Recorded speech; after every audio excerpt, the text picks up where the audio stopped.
નમસ્કાર દર્શક મિત્રો, હું છું અજય ભાટિયા અને તમે જોઈ રહ્યા છો ભાટિયા 15 ન્યૂઝ। જોઈએ આજના મુખ્ય સમાચાર। અરવલ્લી જિલ્લાના પંચાયતના પ્રમુખ અને ઉપપ્રમુખની વરણીના કાર્યક્રમ દરમિયાન એક એવો વિવાદ સામે આવ્યો છે જેણે લોકશાહીના ચોથા સ્તંભ ગણાતા પત્રકારત્વની ભૂમિકા સામે અનેક સવાલો ઊભા કર્યા છે। આજરોજ અરવલ્લી જિલ્લા પંચાયતના સભાખંડમાં પ્રમુખ અને ઉપપ્રમુખની વરણીની કાર્યક્રમ યોજાયો હતો। કાર્યક્રમનું કવરેજ કરવા પહોંચેલા પત્રકારો જ્યારે સભાખંડમાં પ્રવેશી રહ્યા હતા ત્યારે ઉપસ્થિત અધિકારી દ્વારા પત્રકારો સાથે અપમાનજનક વર્તન કરવામાં આવ્યું હોવાના આક્ષેપો સામે આવ્યા છે। પત્રકારોનું કહેવું છે કે તેઓ પોતાની ફરજ નિભાવવા અને જનતાને માહિતી પહોંચાડવા માટે કાર્યક્રમમાં હાજર રહ્યા હતા, પરંતુ તેમને જે પ્રકારનો વ્યવહાર સહન કરવો પડ્યો તે માત્ર વ્યક્તિગત અપમાન નથી, પરંતુ સમગ્ર પત્રકાર સમાજના સ્વાભિમાનને ઠેસ પહોંચાડે તેવી ઘટના છે।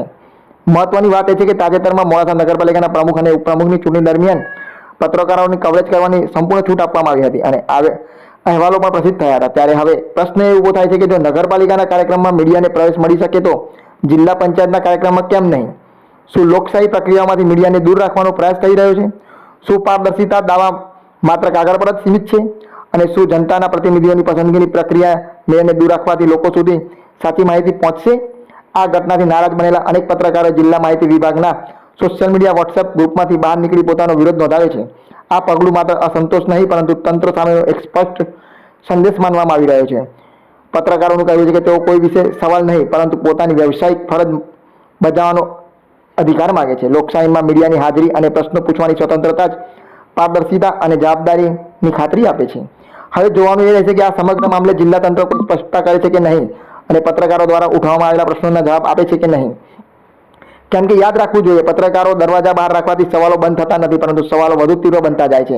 જોતા રહો અજય એ ભાટિયા સાથે, ભાટિયા 15 ન્યૂઝ, અરવલ્લી, મોડાસા। પત્રકારો ગેરહાજર રહી શકે એવું તો નથી કે સ્પેસિફિકેશનનો સામાન્ય માણસ થોડા